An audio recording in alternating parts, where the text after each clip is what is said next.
वंदे भारत ने मुंबई अहमदाबाद के बीच train travel का बिल्कुल मानक ही बदल दिया है। लोग एयर ट्रैवल की जगह ट्रेन ट्रैवल प्रेफर कर रहे हैं। Air condition travel for common man at such A reasonable rate, वो बहुत बड़ा उसका पॉजिटिव आउटलुक हुआ है। भारतीय रेल का एक 100 मिलियन टन क्लब है, उसमें पिछले 3 साल से हम शामिल हैं। वर्ल्ड का बेस्ट लोकोमोटिव हम लोगों ने 20 महीने में जब से काम शुरू हुआ, एक लोकोमोटिव को तैयार करके प्रधानमंत्री महोदय से उसको हरी झंडी दिलवाई। ये बहुत बड़े गर्व की बात होगी और एक मैन्युफैक्चरिंग हब बन जाएगा दाहोद पूरी दुनिया को लोकोमोटिव सप्लाई करने के लिए। किस प्रकार से पश्चिम रेलवे में आपने विकास, नवाचार और उत्कृष्ट सेवा के नए प्रतिमान स्थापित कर रहे हैं? 9 डब्बे पे गाड़ी चलाते थे, बढ़ के 12 पे आए, अब 15 पे आ चुके हैं। पश्चिम रेलवे भारतीय रेल में कई मापदंडों में नंबर 1 है। जो मास और वेलोसिटी का जो मोमेंटम बनता है, उससे गाड़ी में जानवर को तो क्षति होती है, गाड़ी में बहुत क्षति होती है। इतने कम समय में भारतीय रेल में कहीं भी कोई भी फैक्ट्री नहीं बन पाई, लेकिन हमारी कंस्ट्रक्शन की टीम ने उसको बखूबी किया। तो बड़े रिकॉर्ड टाइम में पूरा जो मुंबई से लेके अहमदाबाद तक का रूट है जो वंदे भारत का, उसको पूरा किया गया। इसके लगाने से फ़र्क पड़ा, ड्राइवर का कॉन्फिडेंस बढ़ा। इसीलिए मैं कहता हूँ पश्चिम रेलवे बिल्कुल अलग है। और भारतीय रेलवे का पहला हॉस्पिटल है जिसे NABH एक्रेडिटेशन मिला है। 23,000 करोड़ के आसपास का रेवेन्यू, करीब 90,000 के आसपास लोग काम करते हैं। ओवरहेड इक्विपमेंट है जिससे कि बिजली लेती है गाड़ी, वो अभी 25 kV है, वो 2 × 25 kV करना है। तो पहला ब्रिज जो उन्होंने किया उसमें 5.5 घंटे में एक ब्रिज को टैकल किया। करते करते हम लोग 4 घंटे के पीरियड में ले आए, करीब 1.5 घंटे तो उसमें बचत की। भारतीय रेल का सबसे पश्चिमी किनारा नालिया है। हम लोगों ने भुज से नालिया तक ब्रॉड की गाड़ी इलेक्ट्रीफाइड के साथ, इलेक्ट्रिफिकेशन के साथ पहुंचाई। वहाँ पे ये एक ट्राइबल एरिया था, अलीराजपुर, अगर आपने नाम सुना, वहाँ पहले कभी रेल नहीं गई। तो मध्य प्रदेश के कई इलाकों में हम लोगों ने रेल पहुँचाई है। पश्चिम रेलवे बड़े हर्ष की बात है कि पिछले कुछ महीने से हम 100% इलेक्ट्रीफाइड रेलवे हैं। भावनगर गुजरात में कोच रिपेयर कारखाना है। ये बड़ी खुशी की बात है कि उसका नेट इलेक्ट्रिसिटी जो देता है वो सफिशेंट है अपने आप में। पूरी एनर्जी अपनी सोलर से जनरेट करता है। हमें बार बार परमिशन लेनी पड़ती थी कि हम और गाड़ी चला सकते थे, और जैसे कहते हैं अपना वेटिंग लिस्ट की तरह एक अपना इंडेंट लगा के रखना पड़ता था कि हम गाड़ी भेजना चाहते हैं। हमारा फोकस चेंज हुआ है, कस्टमर इज़ फर्स्ट। आगे की एक्सपेक्टेशन ये है कि फास्टर, चीपर, बेटर, सेफर, ये सब पब्लिक एक्सपेक्टेशंस हैं। और I am very sure Indian Railways और वेस्टर्न रेलवे इस पूरे चैलेंज को मीट करेगी and will be able to give much better service. नमस्कार दोस्तों, स्वागत है आप सबका पश्चिम रेलवे के पॉडकास्ट के इस नए एपिसोड में। आज हमारा देश विकसित भारत की ओर तेजी से कदम बढ़ा रहा है और हमारी भारतीय रेल नया भारत नई रेल के संकल्प के साथ कंधे से कंधा मिलाकर चल रही है। भारतीय रेल के इस स्वर्णिम सफर में हमेशा से ही पश्चिम रेलवे का एक बड़ा योगदान रहा है, और इस सब पर चर्चा करने आज हमारे बीच पश्चिम रेलवे के महाप्रबंधक श्री अशोक कुमार मिश्र जी हैं। श्री मिश्र भारतीय रेल सेवा के वरिष्ठ अधिकारी हैं, जिन्होंने 1983 के special class railway apprentice exam के माध्यम से मैकेनिकल इंजीनियर के रूप में भारतीय रेल में प्रवेश किया और पिछले 4 दशकों से अपनी सेवाएं भारतीय रेल को वो दे रहे हैं। उनका रेल प्रशासन और तकनीकी प्रबंधन में 4 दशकों का समृद्ध अनुभव रहा है। अपने कार्यकाल के दौरान उन्होंने रेलवे के विकास, संरचना सुधार और यात्री सेवाओं को नई दिशा देने में महत्वपूर्ण भूमिका निभाई है।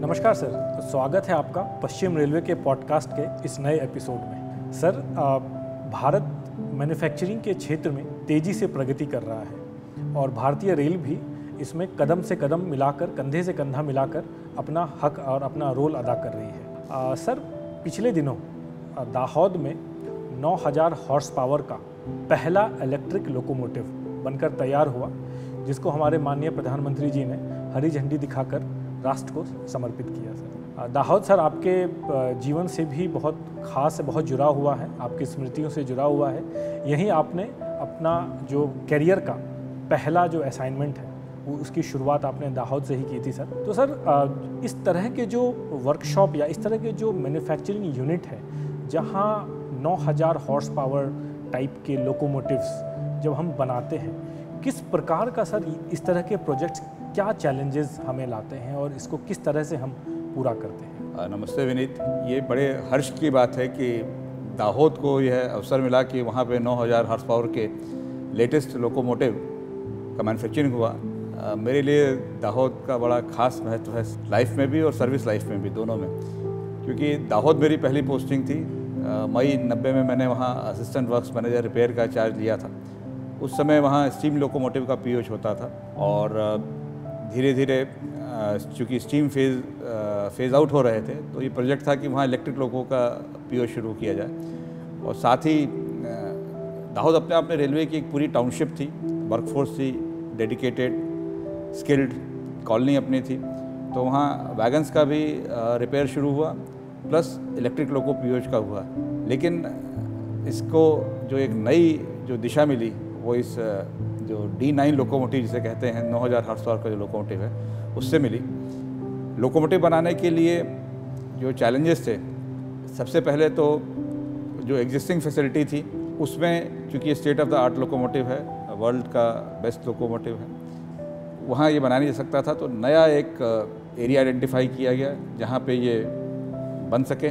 उस एरिया के हिसाब से, चूँकि वो एरिया में काफ़ी उसमें लैंड फिलिंग करनी थी, एक प्रोजेक्ट लिया गया boundary wall and land filling करने का, प्लस वहाँ जो एग्जिस्टिंग जो भी कुछ पोस्ट ऑफिस थे, कुछ स्कूल थे, कुछ क्वार्टर्स थे, उनको शिफ्ट किया गया। उसके बाद एक काफ़ी बड़ा टेंडर हम लोगों ने किया वेस्टर्न रेलवे में, जिसमें कि पूरी इंफ्रास्ट्रक्चर फैसिलिटी एक पार्टी को दी गई ताकि वो सारा इंटीग्रेटेड वे में काम कर सके, चाहे सिविल हो, चाहे इलेक्ट्रिकल हो, चाहे S&T का हो, चाहे टूलिंग का हो।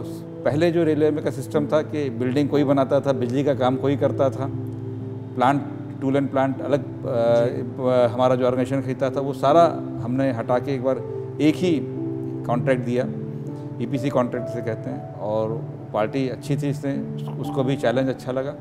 और एक रिकॉर्ड समय में हम लोगों ने 20 महीने में, जब से काम शुरू हुआ, एक लोकोमोटिव को तैयार करके प्रधानमंत्री महोदय से उसको हरी झंडी दिलवाई, जो एक बहुत बड़े गर्व की बात है। लोकोमोटिव बनाने में कई चैलेंजेस हैं। एक तो समय पे सारे जो उसके पार्ट्स हैं, बोगीज़ हैं, अंडर फ्रेम है, उसमें जो इक्विपमेंट लगते हैं, जो माइक्रो प्रोसेसर कंट्रोल्ड उसका कंट्रोल सिस्टम है, ट्रांसफार्मर है, मोटर्स हैं, ऑक्सिलरी इक्विपमेंट है, ड्राइवर डेस्क इक्विपमेंट है, ये सारे समय पे पहुंचने चाहिए। और चूँकि सीरीज़ प्रोडक्शन है तो बैच वाइज ये वहाँ अवेलेबिलिटी रहनी चाहिए। जो हमारी वर्कफोर्स है उसके पास एडिक्वेट टूलिंग होनी चाहिए, चेक करने के लिए इंस्ट्रूमेंट्स होने चाहिए, ताकि इनको समय से एक चेक कर सके। और लोकोमोटिव बनने के बाद, चूँकि इलेक्ट्रिक लोकोमोटिव है तो हाई वोल्टेज पे इसकी टेस्टिंग, रोलिंग आउट के पहले से टेस्टिंग होती है। सारी फैसिलिटीज़ हमने क्रिएट की ताकि लोकोमोटिव समय से बन के बाहर निकल सके।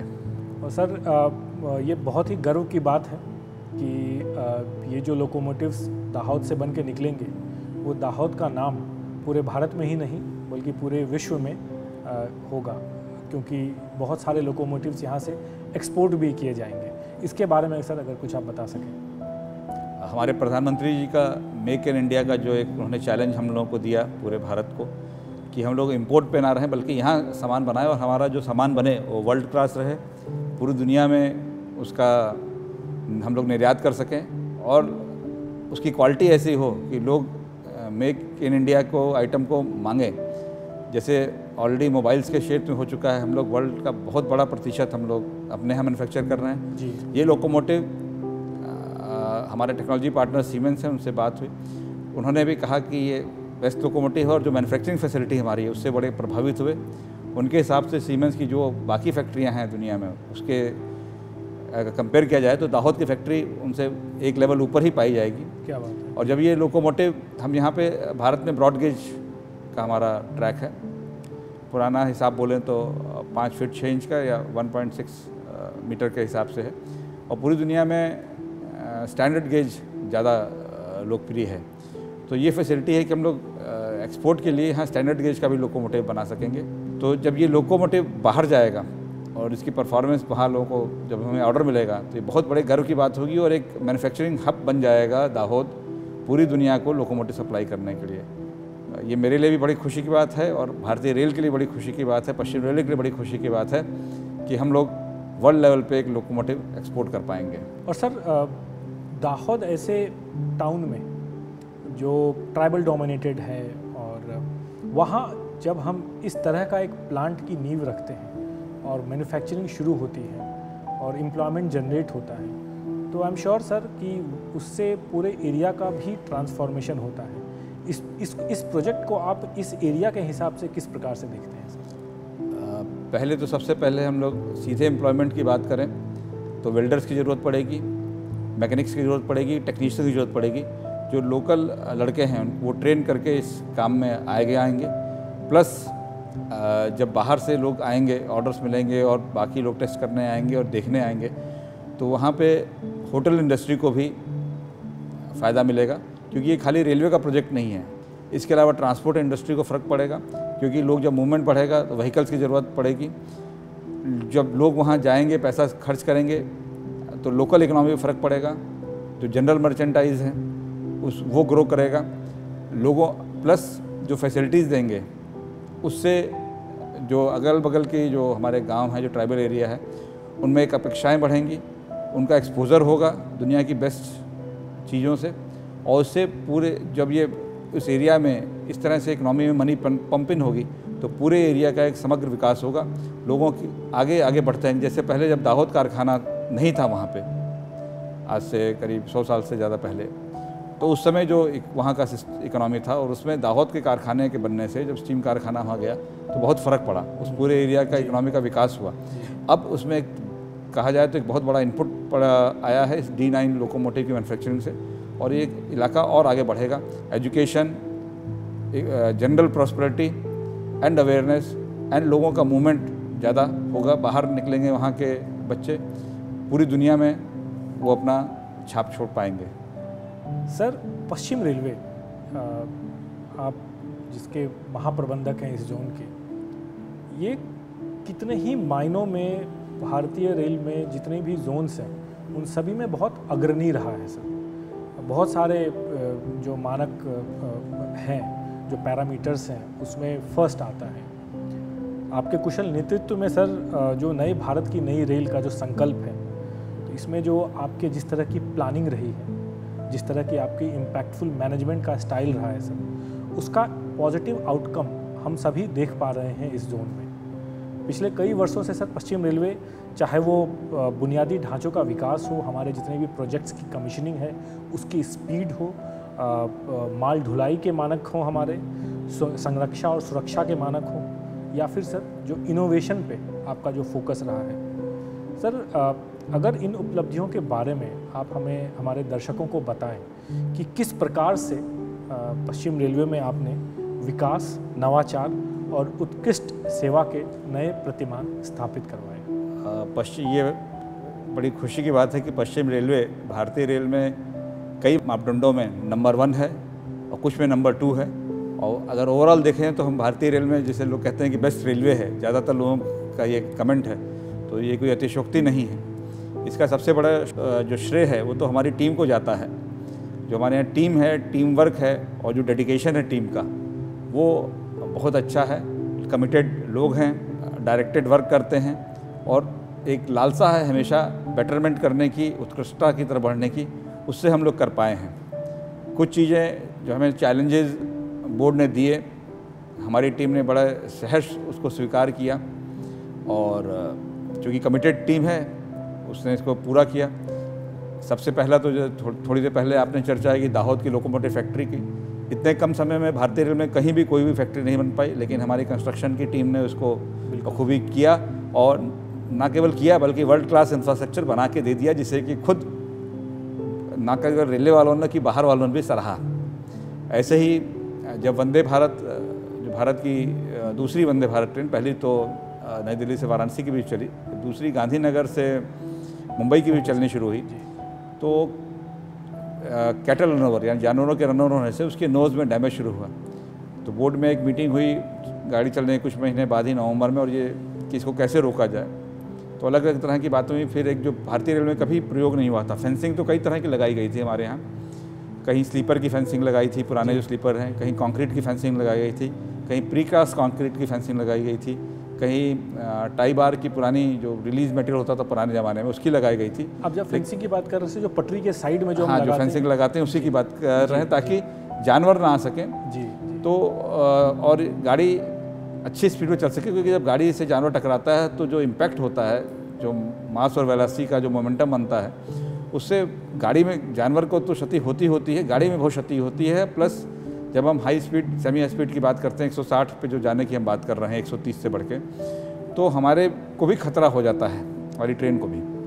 जी तो अब ये वेस्टर्न रेलवे को चैलेंज दिया गया, तो एक नई तरह की फेंसिंग जो NHAI ने जब ये हाईवेज बनाए तो मेटल बीम फेंसिंग लगाई, W शेप की होती है और वो गाड़ियों के इम्पैक्ट को रोकने के लिए होती है। तो उसका कुछ सजेशन उठा, तो हमारे इंजीनियर्स ने मेटल बीम फेंसिंग ऐसी बनाई कि उस पर जानवर की जो ऊंचाई होती है, बड़ा बुल या बड़ा भैंसा जो है वो उसको ना क्रॉस कर सके, उससे छोटे तो रुक ही जाएंगे।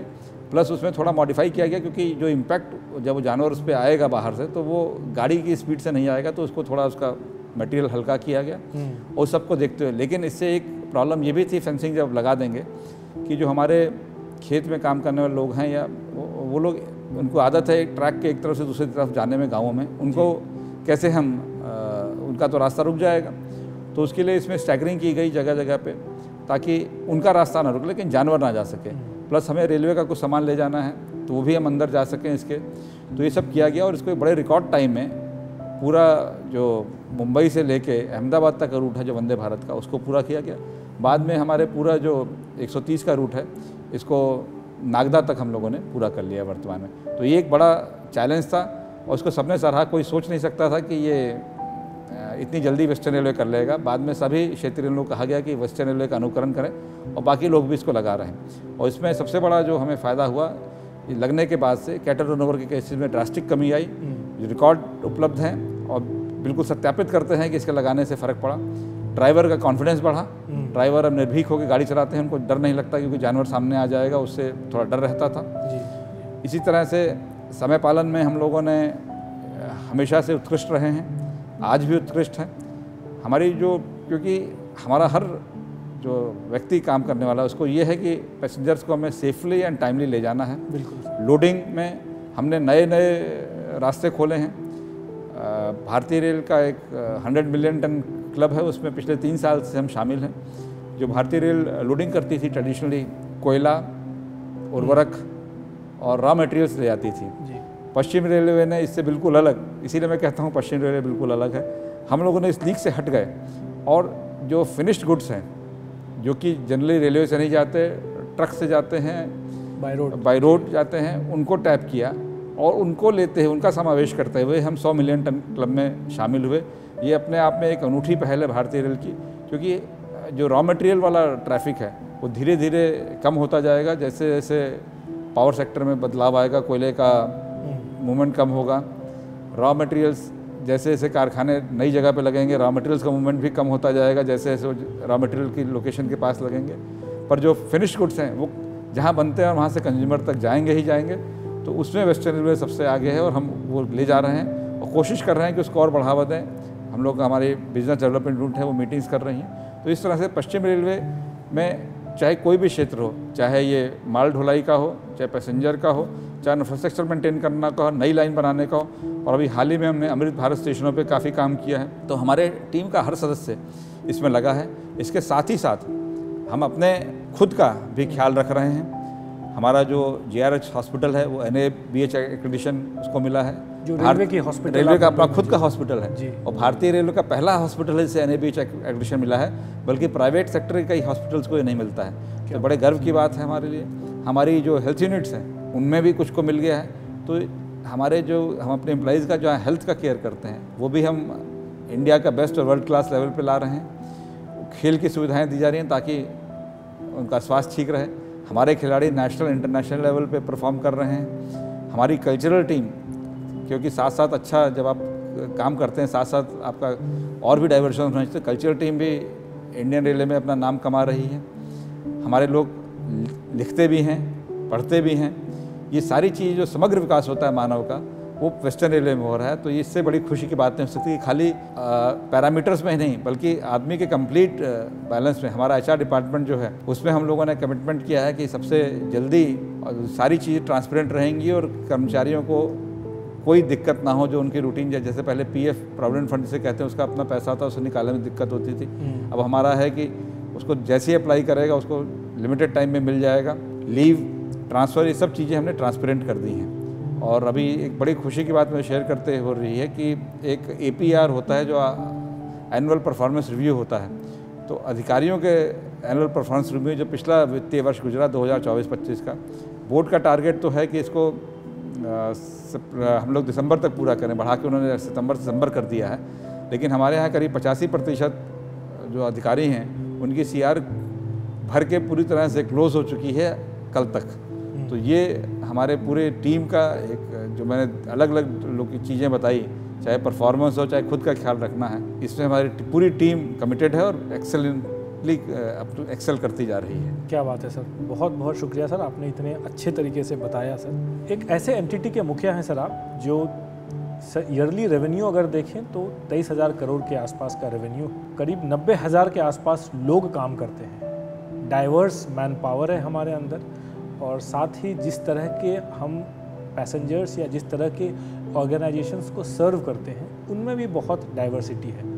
कितना बड़ा चैलेंज है सर इस प्रकार का रोल निभाना? पश्चिम रेलवे, आपने रेवेन्यू की बात की, आपने एम्प्लॉयज़ की बात की, उसके अलावा हमारा जो जोग्राफिकल लोकेशन है वो भी महाराष्ट्र, गुजरात, राजस्थान और मध्य प्रदेश को कवर करता है जी। अलग अलग प्रांत हैं, भाषाओं में अंतर हैं। हमारे 6 मंडल हैं, मुंबई, बड़ौदा, रतलाम, अहमदाबाद, राजकोट और भावनगर। तो ये सब, इनको सबको मिलके एक तरह से जो पश्चिम रेलवे बनती है, सबका एक समन्वय होकर बनता है, वो फाइनल प्रोडक्ट देखने को मिलता है। लेकिन वैरायटी बहुत है, एक तरफ कहीं धार्मिक टूरिज़्म है, कहीं नॉर्मल टूरिज़्म है, कहीं जंगल हैं गिर के जी, या कहीं मांडू है रतलाम डिवीज़न में, या चित्तौड़ का किला है।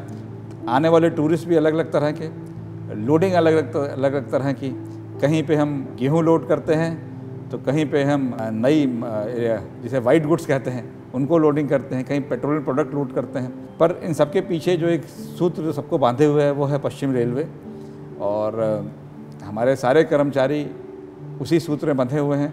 और चाहे कहीं भी हों, रेलवे की बेहतरी, भारतीय रेल की बेहतरी और देश की बेहतरी उनका जो एक मकसद है, जिस सूत्र से वो काम करते हैं, उसी से ये सब पॉसिबल हो पाया है। और जो हमारी टीम का कमिटमेंट है वही हमको आगे ले जा रहा है, और दे आर वेरी कमिटेड, और अपने काम को करने के लिए पूरे सजग हैं। अच्छे से काम करना है, अपना जो भी हमारा कस्टमर है, चाहे इंटरनल हो चाहे एक्सटर्नल, उसको सेटिस्फाई करना है, उसका देखरेख करना है। ये जो भावना है यही हमको आगे बढ़ा रही है। बिल्कुल बिल्कुल सर। सर अभी हम बात कर रहे थे और आपने बहुत डिटेल में हमें समझाया कि कैसे पश्चिम रेलवे में इनोवेशंस जो है एक पार्ट है हमारे कार्य का, और कैसे हम नए नए इनिशिएटिव्स एग्जीक्यूट करते रहते हैं। इसमें सर अगर आप जो एक बहुत इम्पॉर्टेंट जो हमारी प्रोजेक्ट है कवच, जो हमारी इंडिजिनसली डेवलप्ड ये टेक्नोलॉजी है, इसके बारे में अगर बता पाएँ और क्या प्रोग्रेस है और पश्चिम रेलवे में किस प्रकार से इसका इम्प्लीमेंटेशन की तैयारी चल रही है। कवच एक सिस्टम है जो बेसिकली हमारी ट्रेन्स को ब्रेकिंग करने में अगर ज़रूरत पड़े तो ब्रेक लगा सकता है पूरा। उसमें हमने एक तो सबसे पहले ट्रैक को मैप किया है। जो भी हमारा ट्रैक है उसकी जो जोग्राफिकल लोकेशन है, चाहे सिग्नल हो, चाहे लेवल क्रॉसिंग हो, चाहे स्टेशन हो, अच्छा स्टेशन एरिया में कई सिग्नल आते हैं, उन सब की मैपिंग है। टावर्स हैं, गाड़ी जो हमारी चलती है लोको प्लस SLR जो लास्ट व्हीकल है या पावर कार, उसकी location first last vehicle plus हर कुछ डिस्टेंस पे टावर्स लगाए गए हैं। तो पूरा गाड़ी मैप होकर चलती है। ड्राइवर को क्या सिग्नल जा रहा है वो सिग्नल सिस्टम में आ जाता है। अब ड्राइवर वो सिग्नल देख रहा है, उसको ये भी गाइड करता है कि आपकी स्पीड सही है कि नहीं है उस सिग्नल के हिसाब से। और ड्राइवर को एक असिस्टेड कॉन्फिडेंस के लिए एक लेवल है कि उसके आगे उसको और बढ़िया, उसको बेहतरीन ड्राइविंग कर सके। इसमें सबसे खुशी की बात है कि जो हमारा फर्स्ट फेज़ का काम था मुंबई डिवीज़न से लेके और अहमदाबाद तक का, और दूसरा बड़ौदा मंडल में बड़ौदा से लेके गोधरा होते हुए नागदा तक का जी, वो सारा हमने सारा नेटवर्क अपना जो इंफ्रास्ट्रक्चर लगवाना था, रेलवे ट्रैक के साथ साथ जो टावर्स खड़े करने थे, केबलिंग करनी थी, जो इलेक्ट्रॉनिक इक्विपमेंट लगाना था जो कि ट्रैक पे जिससे कि गाड़ी का पिकअप कर सके कि अब गाड़ी पास हुई, वो सारा काम पूरा कर लिया। उसका नेक्स्ट स्टेज थी कि ट्रायल हो, तो जो लोको ट्रायल होना था वो भी हमने पूरा कंप्लीट कर लिया है पिछले 2 हफ्ते पहले। तो हम लोग इसमें काफ़ी आगे हैं। अब जल्दी ISA ट्रायल होगा और कुछ गाड़ियों पे ऑलरेडी हम रन कर रहे हैं। धीरे धीरे हम 100% गाड़ियों पे की तरफ अग्रसर होंगे। और इसमें हमारा अगला जो काम है, हमने अपने बाकी रूट्स पे भी कवच लगाने का काम या तो टेंडर फाइनल कर लिया है या टेंडर फाइनल करने के स्टेज में है। बिल्कुल सर, बहुत बहुत शुक्रिया सर। सर, भारतीय रेल की प्रगति ही देश की प्रगति है और भारतीय रेल आज देश के विकास का एक सशक्त ग्रोथ इंजन बनकर उभरा है सर। और इस सिलसिले में सर, जिस प्रकार के प्रोजेक्ट्स पश्चिम रेलवे इम्प्लीमेंट कर रहा है, एग्जीक्यूट कर रहा है, चाहे वो ट्राइबल एरियाज़ को जोड़ने का काम हो, चाहे पोर्ट की कनेक्टिविटी बेहतर करने का हो, चाहे बेहतर पैसेंजर एमिनिटी क्रिएट करने का हो या लॉजिस्टिक्स की लागत कम करने का हो, हमने सर कई ऐसे आपके कार्यकाल में ऐसे प्रोजेक्ट्स या तो कमीशन किए हैं या उनकी शुरुआत करके और बहुत एडवांस स्टेज तक हम लेके जा पाए हैं। सर, कृपया हमारे साथ साझा करें कि जब हम इस तरह के क्रिटिकल प्रोजेक्ट्स एग्जीक्यूट करते हैं तो किस प्रकार के चैलेंजेस आते हैं और फिर कैसे आपने अपने नेतृत्व के दौरान इन चैलेंजेस को ओवरकम किया। काफ़ी विस्तृत इसमें आपने जानकारी चाहिए। मैं कुछ टिपिकल आइटम्स को कवर करता हूँ इसमें। सबसे पहले जो हमने अपने ट्रैक को फिट किया, एक्चुअली पूरे सिस्टम को फिट करना था। जो मेन लाइन है हमारी मुंबई से अहमदाबाद और फिर बड़ौदा से नागदा 160 किलोमीटर के लिए, अभी एग्जिस्टिंग 130 किलोमीटर की है। तो जब मैंने ज्वाइन किया नवंबर 22 में, तो उसके बाद बोर्ड में मीटिंग हुई, तो हमारे साथ हमारी टीम गई PHOD बोर्ड जब कहते हैं तो रेलवे बोर्ड रेल मंत्रालय रेलवे बोर्ड में मीटिंग हुई। वहाँ चेयरमैन रेलवे बोर्ड और डिफरेंट मेंबर्स के साथ हम लोग की टीम गई, तो टारगेट वगैरह की बात हुई। उसके बाद ये हुआ हमारे लोग, क्योंकि उसमें सबसे जो एक काम होता है OHE काम होता है। OHE मतलब जो ओवरहेड इक्विपमेंट है जिससे कि बिजली लेती है गाड़ी, वो अभी 25 kV है, वो 2x25 kV करना है। ट्रैक हम लोग काफ़ी कुछ ठीक कर चुके थे, लेकिन जो ब्रिजेज अप्रोचेज हैं, देखिए ब्रिज जो है वो एक अलग स्ट्रक्चर होता है, ट्रैक अलग होता है, उन दोनों को जुड़ता है। तो ब्रिज की जो अप्रोचेज है उनको 160 के हिसाब से स्ट्रेंथन करना था। उसमें जो एग्जिस्टिंग उसका जो भी फॉर्मेशन था, फॉर्मेशन मतलब जो अगर बोलचाल की भाषाएं बोलें तो रेलवे ट्रैक के नीचे जो गिट्टी होती है, उसके नीचे जो मिट्टी दिखती है जो कॉम्पैक्टेड, उसको पूरे को हटा के उसके नीचे जियो टेक्सटाइल डाल के फर्दर दूसरा मटेरियल स्ट्रेंथ वाला डालना, ताकि कॉम्पैक्टनेस रहे और रिजिडिटी मिले ट्रैक के लिए 160 के लिए, वो काम करना था। और ये एक ब्रिज नहीं थे, ऐसे सैकड़ों में ब्रिज थे जो हमको करने थे। तो हमने रेलवे बोर्ड से जब हम गए और हम मुखिया थे, हमने बोला कि हमको इसके लिए थोड़ा एक्स्ट्रा टाइम दिया जाए, कॉशन ऑर्डर लगेगा। तो बोर्ड ने साफ तौर से कह दिया कि कॉशन ऑर्डर तो नहीं मिलेगा, आपको काम आपको करना है, आप कर रही है जैसे करना है। पैसेंजर पंक्चुअलिटी में हम हमेशा अग्रणी हैं, जैसे हमने कहा पश्चिम रेलवे। तो अब पैसेंजर जो मेन हमारा रूट है मुंबई से दिल्ली वाला, उसमें ये काम चलेगा और मुंबई अहमदाबाद में, और हम लोगों को इनकन्वीनियंस भी ना हो, गाड़ी भी लेट ना हो, कैसे इसको मैनेज किया, ये बड़ा चैलेंज था। फिर हमारी टीम ने हमने एक काम दिया। सबसे पहले बॉम्बे डिवीज़न शुरू हुआ, तो पहला ब्रिज जो उन्होंने किया उसमें 5.5 घंटे में एक ब्रिज को टैकल किया और काफ़ी कुछ मुश्किलें आई। 5.5 घंटे तक ट्रैफिक बंद कर देना इस मेन रूट लाइन पे काफ़ी एक मुश्किल काम है। काफ़ी गाड़ियों जब ब्रिज पे काम करना होता है तो ट्रैफिक को बंद कर रोक दिया जाता है, क्योंकि गाड़ियाँ नहीं चलेंगी, क्योंकि वो तो उन्होंने पटरी खोल दी, दोनों तरफ से पूरी फॉर्मेशन हटाएंगे, नई उसको कॉम्पैक्ट करेंगे, उसके बाद कुछ दिन कॉशन चलेगा, फिर वो नॉर्मल होगा। तो ये जो काम किया, अब ये फिर उसको हम लोगों ने टीम लगाई, हमारी टीम वहाँ पे थी, उसको फर्दर करते करते हम लोग 4 घंटे के पीरियड में ले आए, करीब 1.5 घंटे तो उसमें बचत की। और साथ ही ये किया कि ज़्यादा इंफ्रास्ट्रक्चर दिया जाए, मटेरियल दिया जाए, मशीनें दी जाए, मैन पावर लगा जाए, ताकि एक बार में एक ब्रिज ना टैकल हो। जब वो ब्रिज हो रहे हैं तो एक साथ 2 ब्रिज उस इलाके के टैकल हो सकें। जब ट्रैफिक रुकी रही तो 2 ब्रिज आसपास का दूसरा ब्रिज भी कर लिया जाए। तो ये एक बड़ा चैलेंज था और ज़्यादा बिना पंक्चुअलिटी को अफेक्ट किए हम लोगों ने इसको बखूबी किया। दूसरा, मैं पहले डबलिंग पे आऊँगा। जब हमने रेलवे ज्वाइन की थी तो दिल्ली से अहमदाबाद एक और रूट था मीटर गेज का, उसमें गाड़ी चलती थी और मेरे देखते देखते वो ब्रॉड गेज हुआ और अभी मेरे टेंडर में पूरा डबल लाइन इलेक्ट्रीफाइड हो चुका है। क्या बात है सर। तो इसमें और ऐसे ही राजकोट की जो लाइन है जो विरमगाम से राजकोट जाती है, पहले वो सिंगल लाइन थी, अब राजकोट तक डबलिंग हो चुकी है और आगे हम उसको बढ़ते हुए हम लोग कानूर तक जाएंगे और आगे ओखा जो अंतिम छोर है वहाँ तक भी जाएंगे। तो इससे चैलेंजेस ये आते हैं कि जब आप नई लाइन डालते हैं तो आपके पास you are free to do anything. But जब आप एग्जिस्टिंग लाइन पे काम करते हैं, जो एग्जिस्टिंग जो जिस पे गाड़ी चल रही है उससे बगल में आप डबल दूसरी लाइन डाल रहे हैं, तो जब स्टेशन पे आते हैं तो पैसेंजर्स को इनकन्वीनियंस नहीं होनी चाहिए।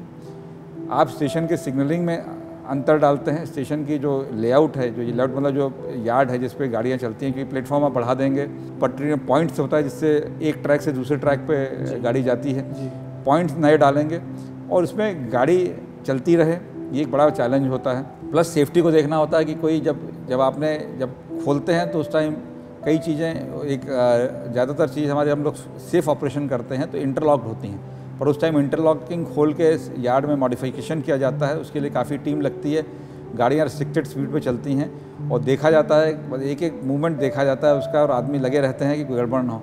उस सब के ये काफ़ी चैलेंजिंग काम है, ध्यान ना और सेफ्टी से कोई कंप्रोमाइज़ ना हो, इसके लिए ब्रेनस्टॉर्मिंग करके टेबल पे बैठ के सोल्यूशन निकालना, सब आप अपनी बात कहें और कैसे उसको किया जाए, और एक बार जब प्लान फाइनलाइज हो जाए तो उसको फिर टाइमली एग्जीक्यूट करना, ये एक बड़ा चैलेंज था। इसको हमने करते करते इसको बिल्कुल इतना परफेक्ट बना लिया कि कोई दिक्कत नहीं आती है।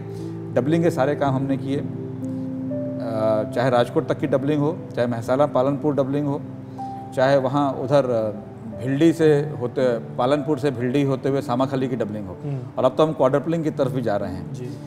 ये तो एक चीज़ हुई जो हम लोगों ने जो एग्जिस्टिंग में किया। इससे सबसे बड़ा फ़ायदा हमको जो मिला कि हमारी गाड़ियों की स्पीड बढ़ाने में, क्योंकि क्रॉसिंग ख़त्म हो गई डबलिंग होने से, स्पीड बढ़ाने में सहायता मिली। प्लस जो पैसेंजर्स की डिमांड है, बहुत सारा भारत का पूर्व क्षेत्र का, पूर्वोत्तर क्षेत्र का और आसाम क्षेत्र के लोग हमारी पश्चिम रेलवे में काम करने आते हैं, तो त्योहारों पर, और अब तो क्या त्यौहार क्या कहें, अब तो साल भर ही गाड़ियों की डिमांड रहती है। वापी, वलसाड, उधना, सूरत, बड़ौदा, अहमदाबाद, राजकोट, वीरावल, भावनगर, हर तरफ से लोगों को गाड़ियाँ चाहिए जाने की, एक्स्ट्रा जो गाड़ियाँ चल रही हैं। तो इन सब कामों की वजह से हम उन गाड़ियों को चलाने में सक्षम रहे। एक और चीज़ जो बढ़िया हुई, जो डिफेंस के मद्देनज़र कहें, हमारा भारतीय रेल का सबसे पश्चिमी किनारा नालिया है। हम लोगों ने भुज से नालिया तक ब्रॉड की गाड़ी इलेक्ट्रिफिकेशन के साथ पहुंचाई, वहाँ पे ये काम पूरा किया।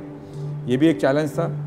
जैसा आप जानते हैं, सन 2001 में 26 जनवरी को भूकंप आया था गुजरात में, भुज एरिया से ही उसका एपिसेंटर था। तो ऐसे ऐसे ब्रिज बनाए गए जो अपने आप में इंजीनियरिंग मार्वल हैं, ताकि अगर रिचर्ड स्केल पे 6.5-7 का भी अगर भूकंप आए तो हमारा ब्रिज ना डैमेज हो, रेल चली रहे। पिछली बार भी जब भूकंप आया था तब मैं बड़ौदा डिवीज़न में ही सीनियर डीएमई था। हड़किया की एक खाड़ी है, उस पर जो रोड ब्रिज है वो थोड़ा इफेक्ट हो गया था, लेकिन रेलवे ब्रिज हमारा चलता रहा था। और रेलवे ही सबसे पहले, रेलवे ने ही सामाखाली से गांधीधाम होते हुए गांधीधाम को कनेक्ट किया था थ्रू धानंद्रा, जब ये आफ्टर द अर्थक्वेक जी।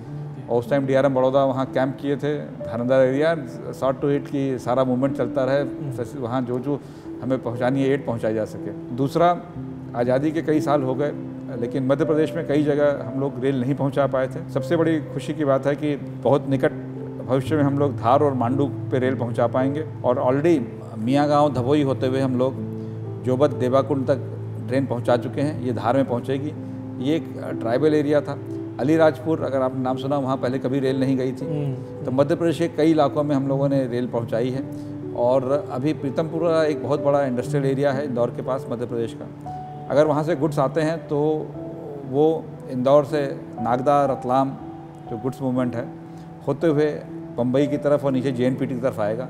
जब हम नई ट्रेन बना रहे हैं उससे रतलाम बाईपास हो जाएगा, इंदौर से धार होते हुए, दभोई मियाँ गाँव होते हुए हम लोग सीधे पश्चिम रेलवे के सर्किट में मिलेंगे सूरत के ऊपर।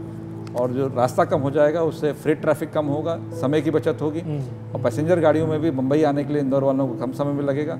तो एक पूरी उस क्षेत्र का जो पूरा विकास, संपूर्ण विकास, समग्र विकास जो है वो होगा, और पूरी इक्वेशन ही चेंज हो जाएगी जो अभी की इक्वेशन है। बिल्कुल सर, बहुत आपने जिस तरीके से प्रोजेक्ट्स के बारे में बताया, सही में वो प्रेरणा स्रोत है, और आने वाले समय में इससे इन एरियाज़ में बिल्कुल एक ट्रांसफॉर्मेशन होगा। सर, आइए सुनते हैं कि इसमें से जो की प्रोजेक्ट्स हैं जो आपके कार्यकाल में एग्जीक्यूट हुए, कमीशन हुए, वहाँ के पैसेंजर्स और वहाँ के स्टेक होल्डर्स क्या कह रहे हैं इन प्रोजेक्ट्स के बारे में। मैं प्रशांत व्यास, मैं रोज ट्रेन से ऐसे भी अप डाउन करता रहता हूँ। पालनपुर महसाना दोहरीकरण परियोजना से ट्रेन की रफ्तार और समय दोनों में सुधार हुआ है। इससे हमारी दिनचर्या भी बेहतर हुई है। इसकी वजह से मैं प्रधानमंत्री नरेंद्र मोदी जी का और रेलवे मंत्री अश्विनी वैष्णव जी का मैं दिल से आभार प्रकट करता हूँ। थैंक यू, धन्यवाद। मेरा नाम गोपाल देसाई है। हम यहाँ पे रैक का काम कर रहे हैं, कॉन्ट्रैक्टर है मास्टर एंटरप्राइज से।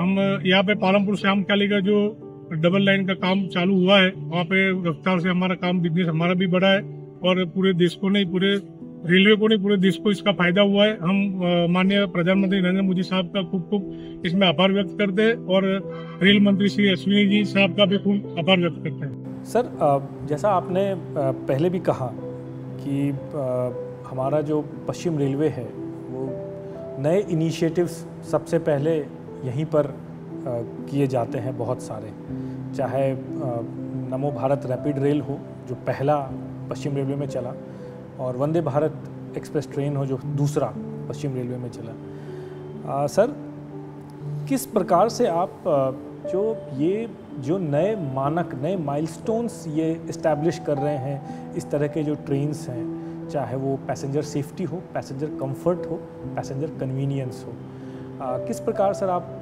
देखते हैं जब इन तरह की ट्रेनें जब पश्चिम रेलवे के जो विभिन्न राज्य हैं वहाँ से गुजरते हैं तो किस प्रकार से जो है इम्पैक्ट करते हैं इन एरियाज़ को? नमो भारत के पहले हम लोग वंदे भारत की बात करेंगे। वंदे भारत ने मुंबई अहमदाबाद के बीच ट्रेन ट्रैवल का बिल्कुल मानक ही बदल दिया है। लोग एयर ट्रैवल की जगह ट्रेन ट्रैवल प्रेफर कर रहे हैं। बिल्कुल। और पहला जो वंदे भारत चली वो गांधीनगर से मुंबई के लिए चली थी हमारे रेलवे में, मुंबई सेंट्रल। मुंबई सेंट्रल के लिए। फिर हमने रेलवे बोर्ड यानी रेल मंत्रालय से रिक्वेस्ट किया कि ट्रैफिक बहुत है, हमें एक उसी उल्टी डायरेक्शन में, यानी सुबह के टाइम मुंबई से जो अभी ये जाती है गांधीनगर गाड़ी, उसकी जगह सुबह के टाइम अहमदाबाद से गाड़ी अगर चले और शाम को अहमदाबाद पहुँचे तो उसमें बहुत कई लोगों की अपेक्षाएं पूरी होंगी और वो हुआ। दूसरी वंदे भारत हमने चलाई, वो भी पूरी, उसकी ऑक्यूपेंसी बहुत अच्छी है, 120% जा रही है, बहुत डिमांड है। बल्कि लोग कहते हैं कि आप 1-2 और चला दीजिए, वो हम देखते हैं, उसको करेंगे। और ये तो वंदे भारत का एक्सपीरियंस रहा, टाइम कम हुआ, उससे काफ़ी फ़र्क पड़ा। दूसरा नमो भारत रैपिड रेल अहमदाबाद के लिए, उस पूरे सेक्शन में पहले तो सेक्शन बड़ा सिंगल लाइन था, अब तो डबल लाइन हो गया। लोगों पूरे जो एक तो इकनॉमी है, एक तो वहाँ प्रॉस्पेरिटी बढ़ रही है क्योंकि वहाँ पानी की अवेलेबिलिटी हुई, खेती भी हो रही है उस इलाके में, मिनरल वेल्थ है, बिजनेस है। तो लोगों को जो एक्सपेक्टेशंस है, air condition travel for common man at such A reasonable rate, वो बहुत बड़ा उसका पॉजिटिव आउटलुक हुआ है। एक टोटल लोगों का सोचने का नज़रिया बदल गया है और हम लोग उसकी साफ़ सफाई पर भी ध्यान देते हैं। उसकी साफ़ सफाई बहुत अच्छे स्टैंडर्ड की है, वो अपने आप में एक बेंचमार्क बन गया है। जी। और इसके साथ ही जब भी कहीं रेल जाती है तो लोगों में खुशी की लहर आती है, जब नई जहाँ पे नहीं होती है, या जब हम कनेक्टिविटी देते हैं, जो लोगों को ट्रेन बदल के जाना होता था, जब हम उसके अपने स्टेशन से भारत के सुदूर प्रांत तक उसको जोड़ देते हैं तो एक खुशी आती है, जो उसकी एक्सपेक्टेशंस हैं और जो वो बढ़ता है, उससे बड़ा सेटिस्फेक्शन मिलता है। तो हमारी टीम को इसका बड़ा खुशी होती है। एक चीज़ हमने की अपनी टीम में इसमें कि एक चीज़ होती है कि हम अपनी टीम को इंस्ट्रक्शन दें, ऑफिसर्स को या उनको, हमने उन्हें थोड़ा उनको सोचने पे बोला कि आप सोचिए, आप समझिए पहले हो क्या रहा है और खुद आप इसको प्रेरित हुए इस काम करने के लिए कि इंस्टेंट की इंस्ट्रक्शंस मिल रहे हैं। ये जो हमारी टीम में एक बदलाव हुआ है, उससे हम कई प्रोजेक्ट्स को काफ़ी तेज़ी से कर पाए हैं।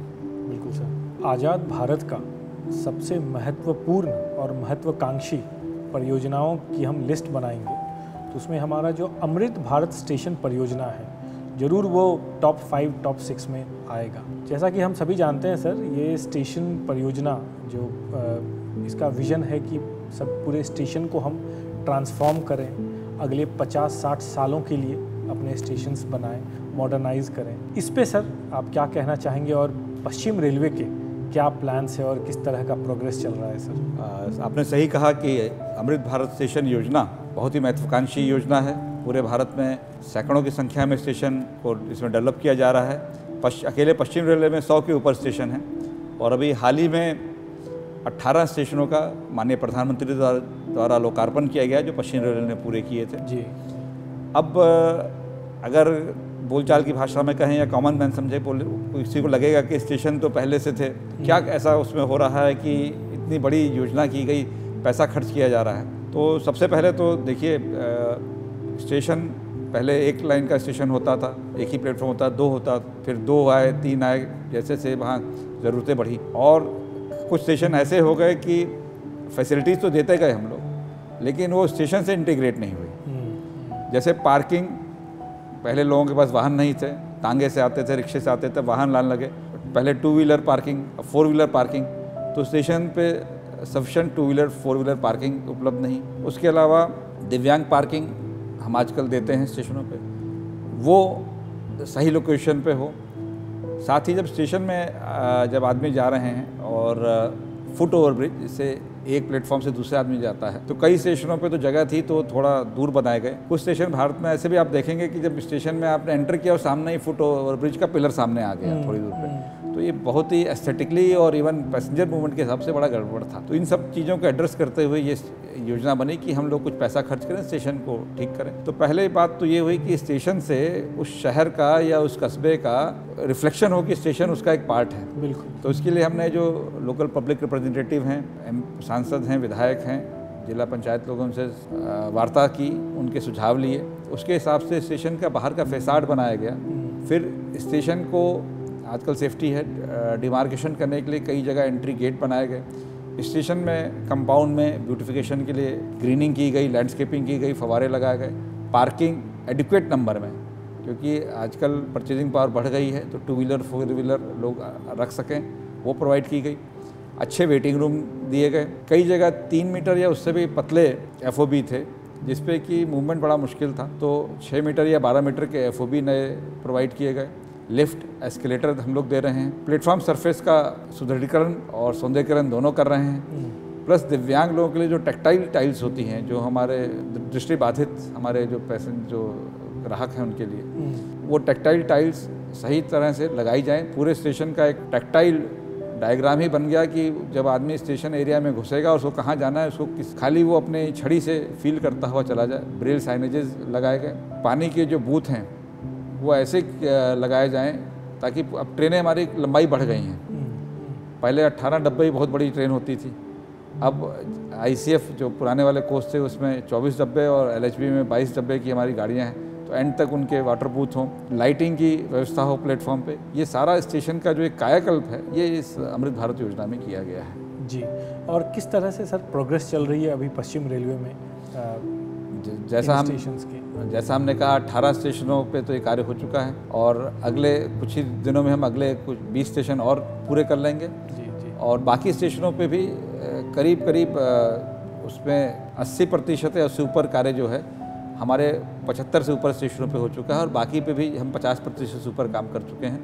तो ये स्कीम हम जल्दी ही इस फाइनेंशियल ईयर के ख़त्म होते होते पूरा कर लेंगे। सर अभी आते हैं हम मुंबई सबर्बन ट्रेन सर्विसेज पे। बहुत ऑलमोस्ट 30 लाख से ज़्यादा लोग डेली हमारी सर्विसेज का इस्तेमाल करते हैं सर। पश्चिम रेलवे का जो मुंबई सबर्बन सिस्टम है, बहुत डिमांड आती रहती है कि और गाड़ी चलानी चाहिए।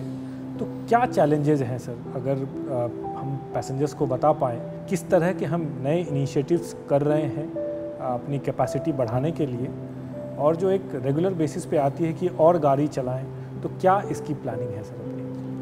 मुंबई की जो सबर्बन रेल है, ये मुंबई की वाकई लाइफलाइन है और पूरे मुंबई शहर को जीवंत करती है।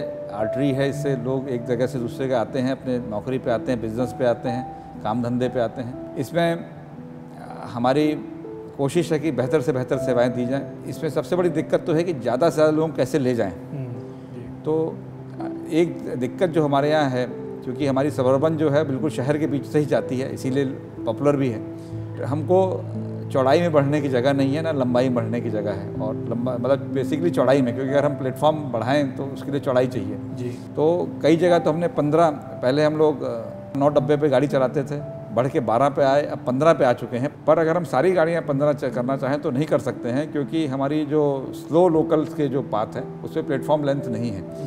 स्लो लोकल के पाथ हमारे मुंबई के जो हमारी लाइन है उसके वेस्ट साइड वाले पड़ते हैं, शहर उधर के जो स्टेशन है वेस्ट साइड को ये टच करता है और उसको बढ़ने के लिए बस जगह ही नहीं है। बिल्कुल हम लोग फिश की तरह का, मछली की तरह का आकार स्टेशन लिए हुए हैं। लाइन आती है, 4 लाइन आती है, बीच में फूलती है और फिर बंद हो जाती है। तो इसलिए हम उधर 15 नहीं चला पा रहे, पर जो हमारी फास्ट लोकल्स हैं उस पर 15 कर रहे हैं। प्लस कुछ ये भी कोशिश की जा रही है कि स्लो में भी हम मार्क कर दें, अनाउंसमेंट कर दें कि 15 चलाएँ, और लोगों से कहें कि अगर आप इन स्टेशनों पर उतरना है जहाँ 15 कोच की व्यवस्था नहीं है तो आप इन डब्बों में, पीछे वाले डब्बों में ना बैठें।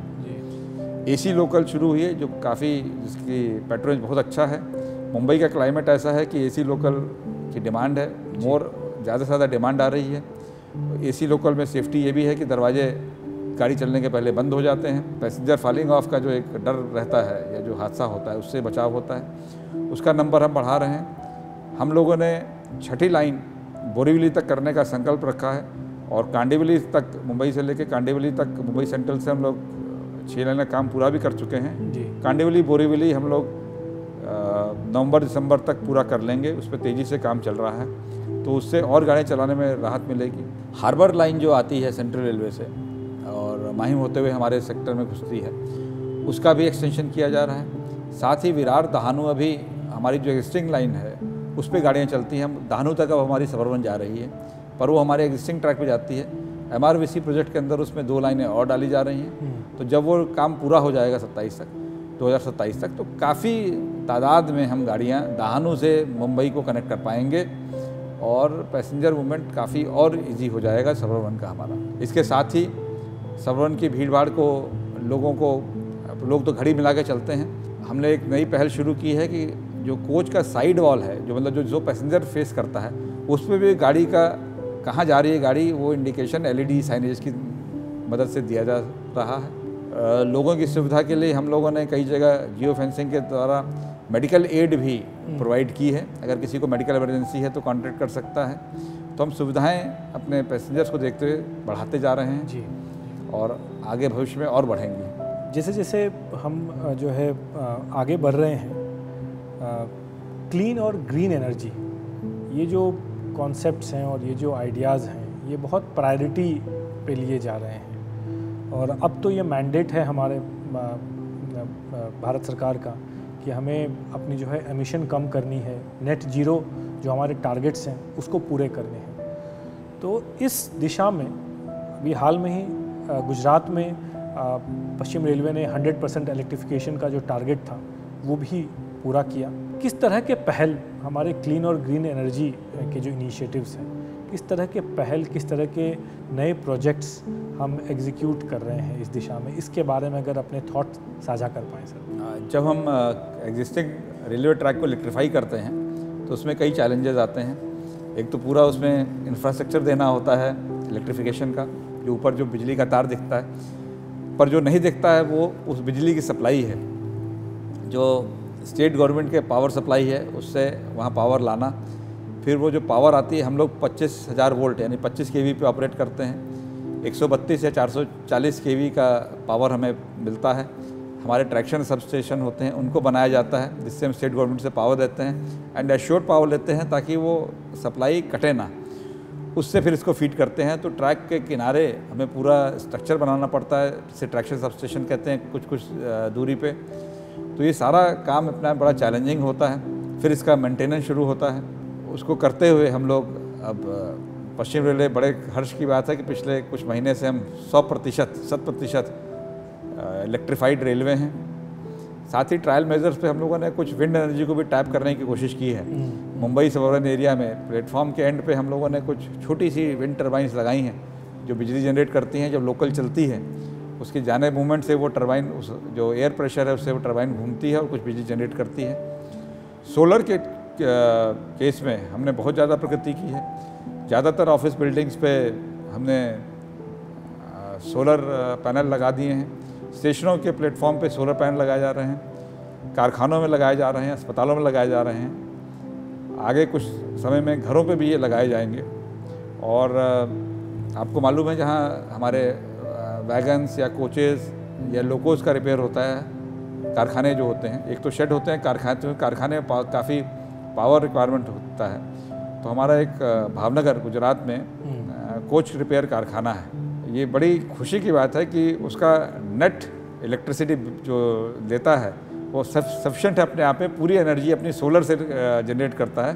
वहाँ वेल्डिंग का काम होता है, क्रेन चलती हैं, सारी मशीनें हैंडल होती हैं, पर वो सारी बिजली अपनी सोलर से लेता है और उसको इलेक्ट्रिसिटी बोर्ड से उसका नेट जो लेना है वो ज़ीरो है। तो अपने आप में सेल्फ सफिशिएंट एनर्जी भी हम लोगों ने एक कारखाने को किया है। आगे प्रयास और जारी है कि दाहोद, परेल, महालक्ष्मी इन कारखानों में भी ये किया जाए। प्रतापनगर, इनको भी सोलर में हम लोग काम कर रहे हैं, पर इनको भी सेल्फ सफिशिएंट एनर्जी सेंटर बनाया जाए। सर, भारतीय रेल आज नया भारत नई रेल इस विचार के साथ आगे बढ़ रही है। ट्रेडिशनली जो एक गवर्नमेंट एंटिटी और जो उसके साथ जो एसोसिएट करते थे लोग अपने इम्प्रेशंस, उससे हम अब बहुत अलग और बहुत ट्रांसफॉर्म हो रहे हैं। चाहे वो हमारी डायनामिज़म हो, चाहे वो हमारी एक रिस्पॉन्सिवनेस हो, या फिर हमारा एक पार्टिसिपेटिव डिसीजन मेकिंग का तरीका हो। सर, आपके कुशल प्रबंधन और जो आपकी जो लीडरशिप है सर, उसकी जो उसमें जो कर्मचारियों की भूमिका है और वो जो जिस प्रकार से वो ट्रांसफॉर्म हो रही है, वो भी हम आज देख पा रहे हैं इसमें सर। और साथ में जो एक और शिफ्ट आई है कि जो हमारी डिसीजन मेकिंग है वो भी अब बहुत पार्टिसिपेटिव हो गई है, और जितने भी डिसीजन लिए जा रहे हैं उसमें जो हमारे इलेक्टेड रिप्रेजेंटेटिव्स हैं, जो हमारे पैसेंजर्स हैं, पैसेंजर एसोसिएशंस हैं, उनकी जो उसमें स्टेक है और जो उनका जो ओपिनियन है वो बहुत मायने रखता है। ये जो शिफ्ट है सर, अगर इससे हमें अवगत करा पाएँ कि किस प्रकार से ये ट्रांसफॉर्मेशन आपने देखा है और लीड कर रहे हैं। देखिए, भारतीय रेल तो आज़ादी के बाद से भारतीय रेल के रूप में आई। उसके पहले जब रेलवे भारत में आई, भारतीय महाद्वीप में, तो ये कंपनी रेलवेज थी, और इनका जो मेन कारण था रेलवे का आने का, वो प्रॉफिट कमाना था। कंपनी बनी और उसमें उनका था कि जो रॉ मटेरियल है उसको, जहाँ रॉ मटेरियल प्रोड्यूस हो रहा है, जैसे पश्चिम रेलवे के इसमें कपास, अगर हम पूर्व की तरफ बात करें, पूर्वी सेक्टर में तो ओर्स हैं, कोयला है, उनको पोर्ट्स तक, बंदरगाहों तक लाना एक्सपोर्ट के लिए, और फिनिश गुड्स को अंदर ले जाना।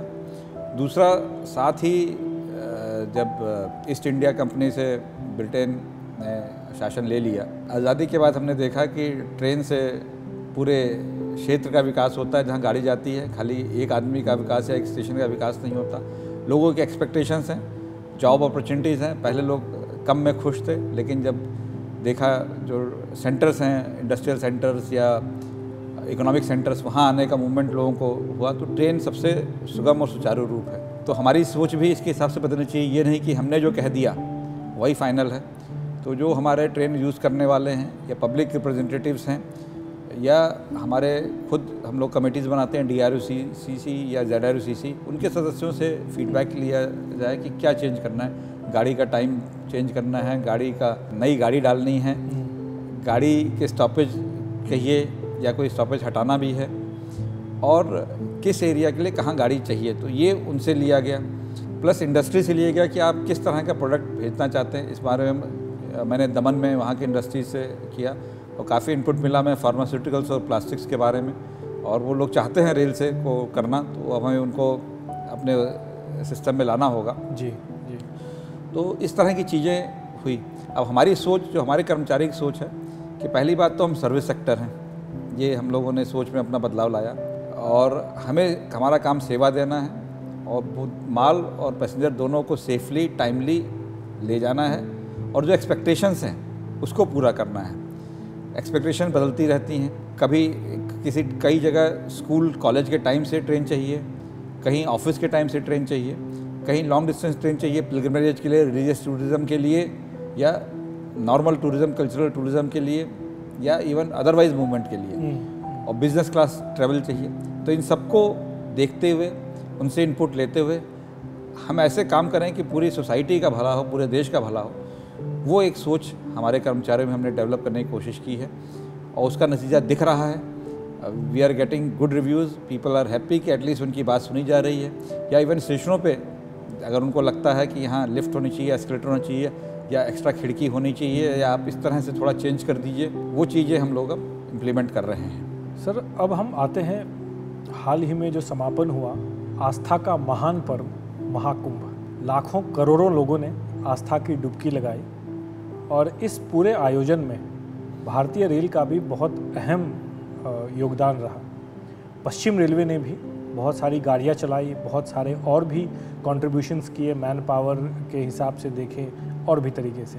अब सर आने वाले कुछ सालों में पश्चिम रेलवे में सिंहस्थ का आयोजन होना है, किस प्रकार से तैयारी चल रही है सर, और आगे आने वाले सालों में किस प्रकार के जो है प्रोजेक्ट्स अंडरटेक किए जाएंगे ताकि सिंहस्थ का सफल आयोजन किया जा सके, इसके बारे में बताएं। कुंभ एक बहुत बड़ा महापर्व था, इसमें पश्चिम रेलवे में अलग अलग स्टेशनों से गाड़ी चलाई, और जब हम कहीं किसी स्टेशन से भी गाड़ी ओरिजिनेट करते हैं तो आप एक चीज़ समझिए कि वहाँ बहुत सारी संख्या में पैसेंजर्स आ जाते हैं जिनको एक ही टाइम में गाड़ी बोर्ड करनी होती है और हमारे प्लेटफॉर्म नहीं बढ़ते हैं, उसी से हमको डील करना पड़ता है। फिर ये गाड़ियाँ जैसे इस केस में प्रयागराज तक गई, तो प्रयागराज में केवल पश्चिम रेलवे से गाड़ी नहीं जा रही है, पूरे भारत से गाड़ी जा रही है। पूरा भारत का जो नागरिक है वो जाना चाहता है वहाँ, वो जो कहते हैं डुबकी लगाना चाहता है, तो उनकी लिमिटेशंस हैं कैसे गाड़ियाँ लेंगे। फिर पुराने सिस्टम में होता था कि गाड़ी ऐसे चले कि गई और फिर वहाँ जाके मेंटेन हो गई, वापस जो एग्जामिनेशन होता है। अब वहाँ उतनी,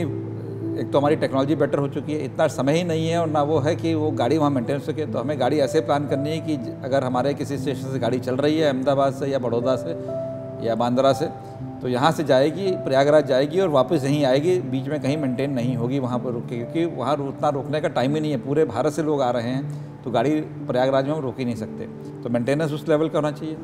प्लस जब पैसेंजर आ रहे हैं तो एक होल्डिंग एरिया हमने बनाया ताकि प्लेटफॉर्म पे भीड़ ना हो, उनको डायरेक्टेड करते हुए वहाँ पे जल और बिजली और पंखे की व्यवस्था। पंखा तो उस टाइम इतना ज़रूरी नहीं था, पर हमारे कुछ, चूँकि हम लोग महाराष्ट्र गुजरात में हैं तो सर्दी होने के बावजूद भी कई जगह पंखों की उस टाइम ज़रूरत थी, तो उसकी व्यवस्था की गई और उनको डायरेक्टेड आरपीएफ और कमर्शियल के साथ डायरेक्शन देते हुए उनको सीधे ट्रेन में बोर्ड कराया गया। कंट्रोल सेंटर्स थे हमारे, वार रूम जिसे आप लोग जानते हैं इसके, वो गाड़ियों की मूवमेंट मॉनिटर कर रहे थे। एक मंडल से दूसरे मंडल, एक जोन से दूसरे मंडल कैसे उसको हैंडओवर कर रहे हैं, उस पर निगाह थी, टाइमली जाए, डिले ना हो, और वैसे ही जब वापस आ रही है तो उसका पूरा मूवमेंट देखा जा रहा था। तो पूरा हमारा सिस्टम सुचारू रूप से चल सके गाड़ी। अच्छा, प्लस जब गाड़ी चलने लगी कुछ हमने नोटिफाई की तो पब्लिक रिप्रेजेंटेटिव से भी और लोगों से भी डिमांड आई कि और गाड़ी चलाइए। प्रयागराज की कैपेसिटी लिमिटेड होने की वजह से हमें बार बार परमिशन लेनी पड़ती थी कि हम और गाड़ी चला सकते थे, और जैसे कहते हैं अपना वेटिंग लिस्ट की तरह एक अपना इंडेंट लगा के रखना पड़ता था कि हम गाड़ी भेजना चाहते हैं। तो जब वो परमिशन मिलती थी तो एडिशनल गाड़ी चलाई जाती थी, उसके रिजर्वेशन कराए जाते थे। तो और ये इतना स्मूथली हुआ, कई लाखों लोगों ने हमारे, बल्कि करोड़ कहेंगे, हमारे ही एरिया से जाके, पश्चिम रेलवे के एरिया से जाके ही वहाँ डुबकी लगा ली। तो ये अपने आप में एक चैलेंज था। अब सिंहस्थ का कुंभ जो अगला हमारा चैलेंज आ रहा है, सिंहस्थ का कुंभ, नासिक वाले कुंभ के बाद उज्जैन में सिंहस्थ का कुंभ आएगा। इसमें भी काफ़ी लोगों के आने की उम्मीद है, करोड़ों की संख्या में लोग आएंगे। उज्जैन इंदौर के पास, इंदौर और ये एक तरफ से इंदौर है, एक तरफ से भोपाल नागदा जो हमारी लाइन है उस पर स्थित है, पर इंदौर बड़ा स्टेशन है। और उम्मीद ये की जा रही है कि जब लोग उज्जैन आएंगे तो शायद ओंकारेश्वर भी जाएंगे ही जाएंगे, जो एक स्टेशन है हमारा खंडवा लाइन पे। तो हम लोग उज्जैन में कुछ जो स्टेशन हैं उज्जैन मेन स्टेशन के आसपास उनको डेवलप कर रहे हैं, पानी बिजली सबकी सुविधा दे रहे हैं ताकि गाड़ियाँ वहीं पे आएँ और वहाँ से लोग उतर जाएँ और मेला क्षेत्र में चले जाएँ और वापसी में उनको गाड़ियाँ मिल सकें और उसको बोर्ड कर सकें। स्टेशन पे ही फर्स्ट एड, पानी, बिजली और खान पान की व्यवस्था दी जाएगी। और मेला एरिया में भी नोटिफिकेशन हम लोग लगा के रखेंगे कि किस एरिया में आपको कहाँ जाना है, कहाँ उसके लिए कहाँ से गाड़ी मिलेगी। ये पूरा उज्जैन के आसपास स्टेशनों के क्लस्टर को डेवलप इस तरह से किया जा रहा है ताकि कोई दिक्कत ना हो, आदमी आए, रेलवे सुचारू रूप से उसको लाए और ले जाए। और स्टेट गवर्नमेंट से लगातार मीटिंग की जा रही है इसमें, और मुझे उम्मीद है कि हम लोग पर जो लोगों की अपेक्षा है उस पर पूरा खरा उतरेंगे। बहुत सही कहा आपने सर, और ये दर्शाता है कि भारतीय रेल को किस किस प्रकार के रोल अदा करने पड़ते हैं पैसेंजर्स को एक जगह से दूसरी जगह लाने और ले जाने के लिए, और इसमें कितने डिटेल्ड प्लानिंग की आवश्यकता होती है। सर आपने 4 दशक 40 इयर्स भारतीय रेल को दिए हैं, आपने पूरा ट्रांसफॉर्म होते हुए भारतीय रेल को देखा है।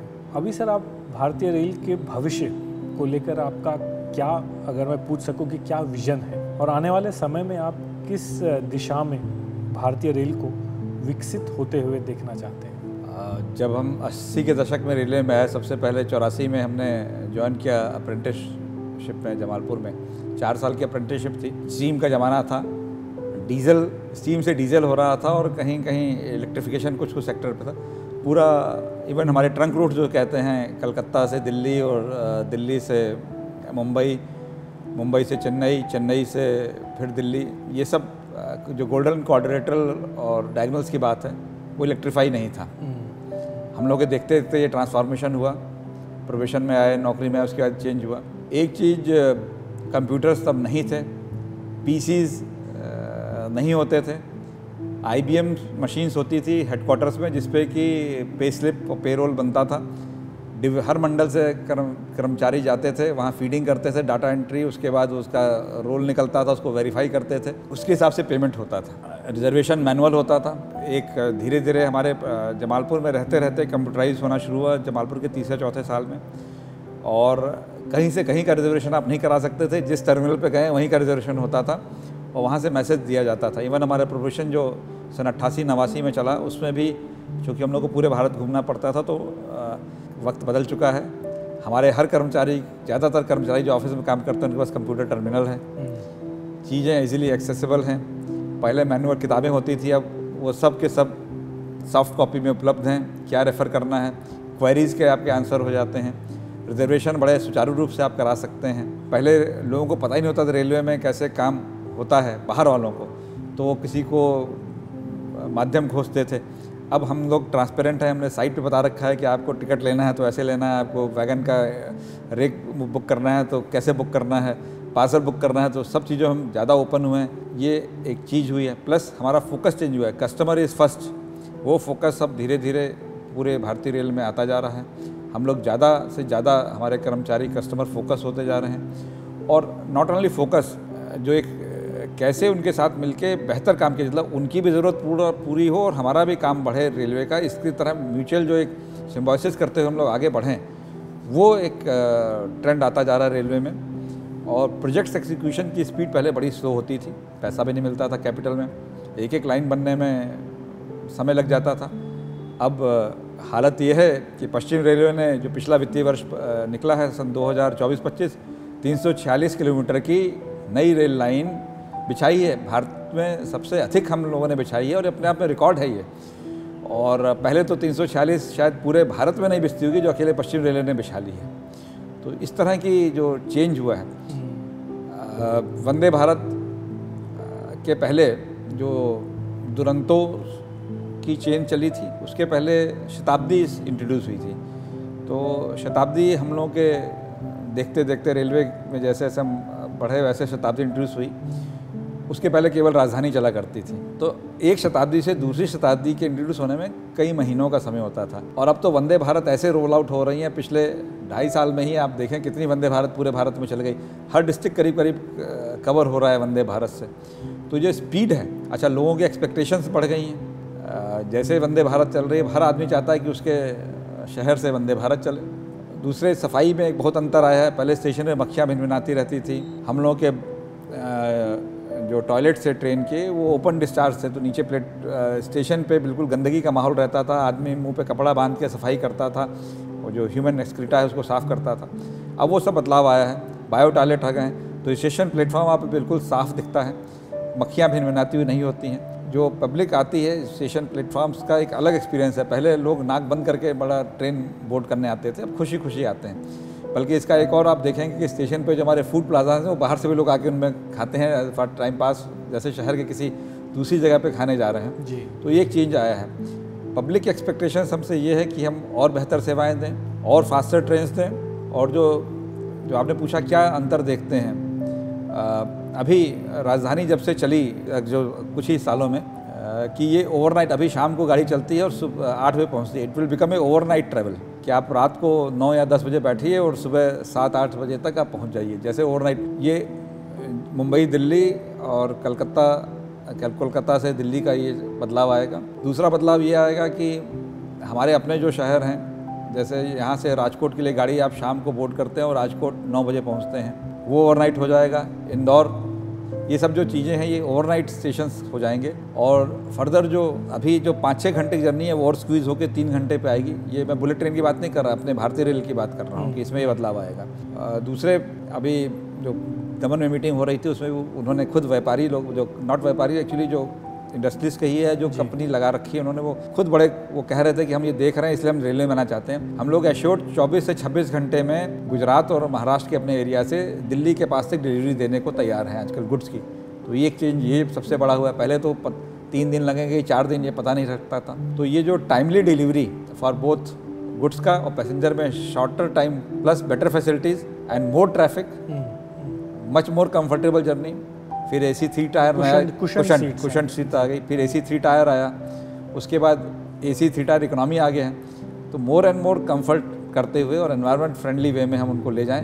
आगे की एक्सपेक्टेशन ये है कि फास्टर, चीपर, बेटर, सेफर, ये सब पब्लिक एक्सपेक्टेशंस हैं और I am very sure Indian Railways और वेस्टर्न रेलवेज पूरे चैलेंज को मीट करेगी and will be able to give much better service and connectivity to the far off areas जो हम प्रोवाइड करते जा रहे हैं। प्लस कुछ प्रोजेक्ट्स हमारे हैं जो भी ओर्स नई निकलती जा रही हैं, रॉ मटेरियल निकल रहा है कच्छ एरिया से, उसको टैप करना, और मध्य प्रदेश का जो साउथ वेस्ट एरिया है अलीराजपुर, धार, इसको बेटर रेल कनेक्टिविटी प्रोवाइड करना, ये हम आगे आने वाले समय में कर पाएंगे। बहुत बहुत धन्यवाद सर, आपने हमें अपना बहुमूल्य समय दिया इस एपिसोड पे आके और पश्चिम रेलवे के महत्वपूर्ण जो क्रिटिकल प्रोजेक्ट्स हैं उसके बारे में अपने थॉट्स साझा किए और अपने विजन से हमें अवगत कराया। पूरी टीम की तरफ से बहुत बहुत धन्यवाद sir. Thank you very much. तो दोस्तों, आशा है आपको हमारा यह एपिसोड पसंद आएगा। अगर आपको कोई भी सुझाव या किसी भी प्रकार की कोई क्वेश्चन हो, कृपया हमें कमेंट सेक्शन में लिख के बताएं। पश्चिम रेलवे के सोशल मीडिया के जितने भी हैंडल्स हैं, कृपया उन्हें लाइक करें, सब्सक्राइब करें। मिलते हैं ऐसे ही एक दिलचस्प एपिसोड में आगे। तब तक के लिए धन्यवाद।